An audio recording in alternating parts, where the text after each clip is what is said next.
임금때 유다 베들레헴에서 태어나셨다. 그러자 동방에서 박사들이 예루살렘에 와서 유다인들의 임금으로 태어나신 분이 어디 계십니까? 우리는 동방에서 그분의 별을 보고 그분께 경배하러 왔습니다 하고 말하였다. 이 말을 듣고 헤로데 임금을 비롯하여 온 예루살렘이 깜짝 놀랐다.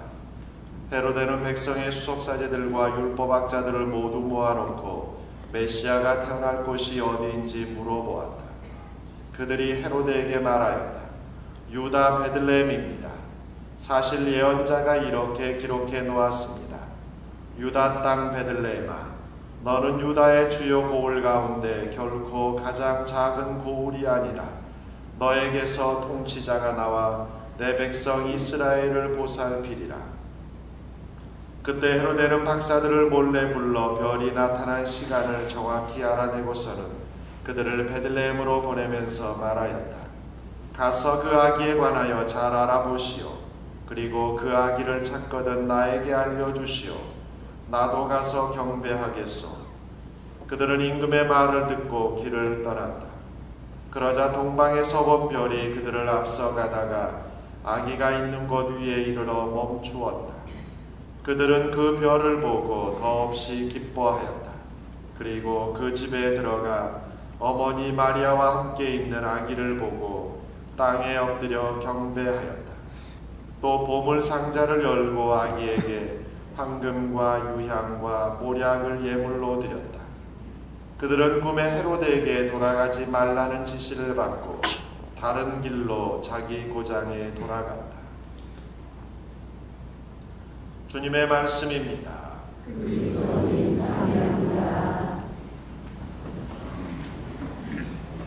참 예수님.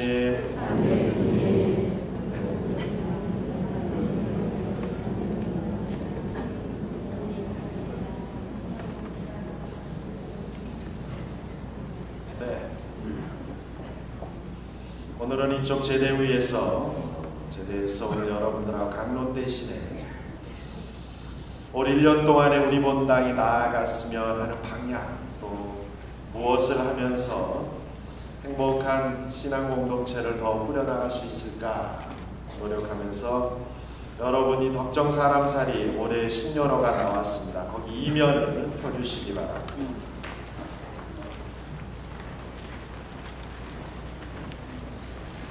자, 이면을 피면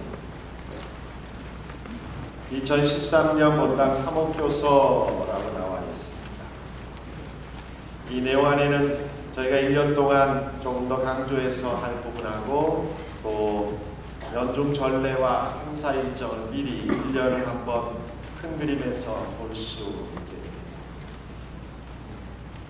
걱정 사람살이 피되니까 주보를 피고 계시는 분이 있어요. 이 신문을 피시라고.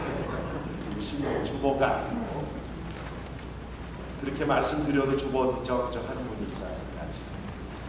자, 제가 쭉 읽겠습니다. 올해 1년의 목표는 우리는 사랑으로 행동하는 믿음의 공동체입니다. 평화를 빕니다. 자모이신 교회 안에서 그리스도 예수님을 통하여 하느님의 사랑스러운 자녀가 된 교우 여러분과 여러분 가정에 아버지 하느님의 은총과 축복이 가득하시기를 기도합니다. 그리고 주님께서 우리 본당 공동체를 지켜주시고 바른 길로 인도해 주시기 또한 기도합니다. 교구장 이견 베드로 주교님께서는 올해를 소공동체와 신앙의 해로 선포하셨습니다. 소공동체 운동은 교회가 당면한 특정 문제에 대한 해결책을 모색하기 위함이 아니라 하느님 말씀이신 예수 그리스도와 이웃을 지향하는 보다 성숙한 교회 모습을 살기 위한 이상이라는 말씀을 통해 소공동체 운동의 본질을 분명히 하시며 이를 위해 교회는 끊임없이 자신을 쇄신하고자 다짐하고 구체적인 실천을 통해 노력해야 함을 강조하셨습니다.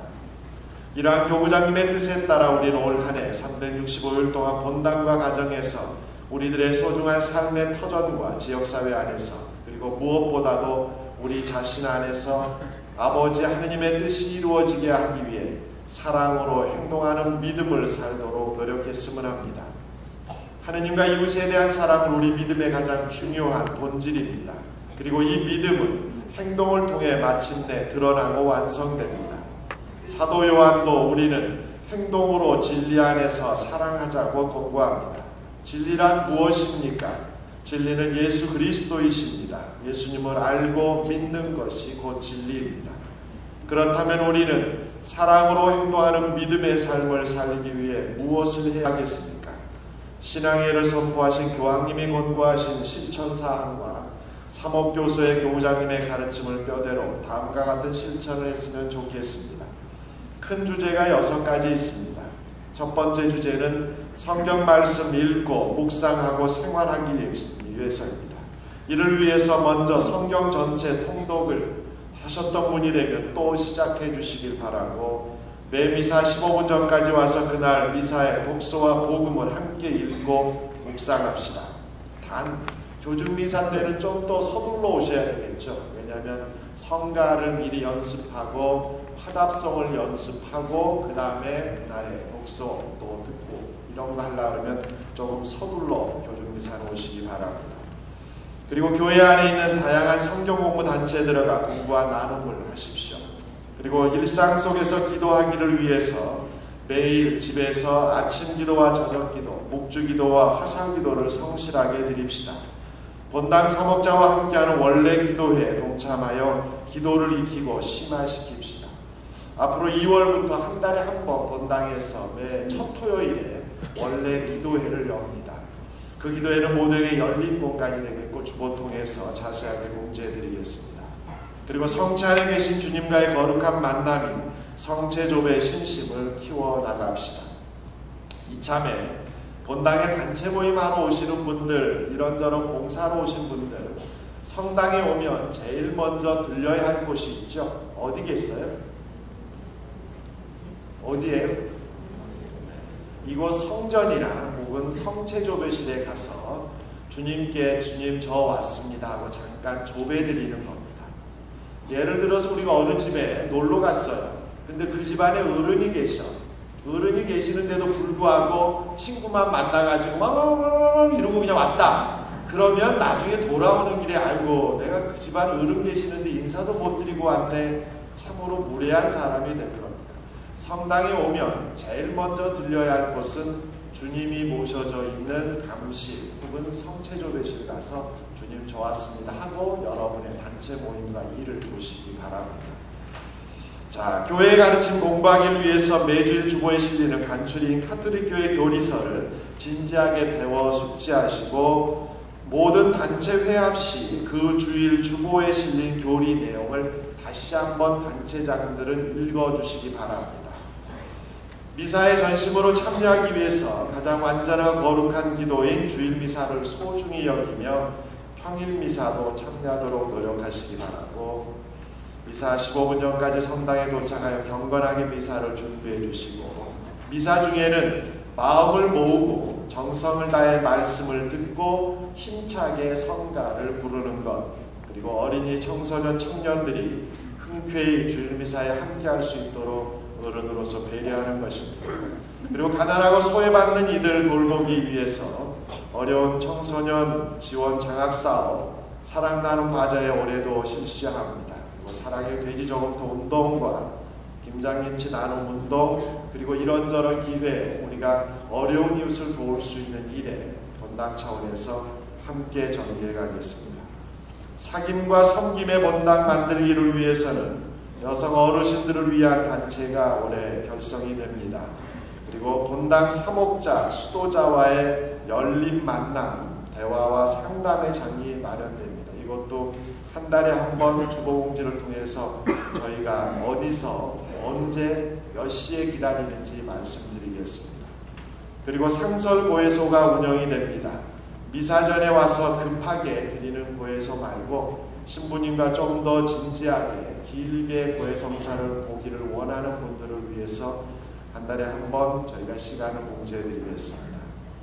그리고 소홍동체 활성화를 위해서 올해도 1년에 한 번 구역별 돌아가면서 구역미사가 봉헌되고요. 방문하지 못한 교우 가정 방문을 신청자에 한해서 지속해 가겠습니다. 그리고 신흥교우들의 신앙생활 재개를 돕기 위해서 보다 적극적인 기도와 노력, 운동을 전개해 나갑니다. 외적으로도 본당 미사 전례에서 변화되는 것이 조금 있을 겁니다. 그 부분에 대해서는 앞으로 차차 여러분에게 공지해 드리도록 하겠습니다. 자, 올해 1년을 미리 좀 앞질러 한번 볼까요? 네, 오늘 제 뒤쪽에서 지금 교주미사 복사를 쓰고 있는 우리 곽준영 유스티너 신학생 1월 30일이면 부제품을 받습니다. 이제는 평신도에서 성직자로 이제 불리게 될 겁니다. 여러분 기도해 주시고요. 함께 해 주시기 바라고, 올해 설은 2월 10일에 오고 2월 13일에 제2수요일이 시작되고, 올해 부활절은 31일, 부활성야는 30일에 있습니다. 올해는 견진성사가 올해도 있죠. 5월 26일에 견진성사가 있어서 5주 전에 견진교육을 시작하고, 그리고 상반기의 큰 행사 모든 신자 친교 야외 미사는 5월 12일 주일에 잡혀 있습니다. 네, 그리고 9월 달에는 설이 있고요. 또 사랑 나눔 바자회가 있고, 그리고 11월 달에는 올해는 교무장님이 저희 본당을 2번 방문하십니다. 3호 방문이 11월 5일에 있어서, 그리고 부활절에 성탄절 세례식이 있고, 그리고 입교식도 6월에 있고, 성탄절에 또 다른 세례식이 있습니다. 올해는 그래서 입교식이 중간에 한 번 있고 세례식은 2번 있을 예정입니다. 이런 전체적인 큰 틀 행사들 잘 보시고 내가 함께 할 수 있는 부분들을 함께 꼭 하면서 행복한, 그래서 사랑으로 행동하는 믿음의 사람들의 공동체가 될 수 있도록 한 해를 잘 만들어 갔으면 좋겠습니다. 네, 고맙습니다. 이제 모두 일어나서 우리의 신앙을 힘차게 고백합시다.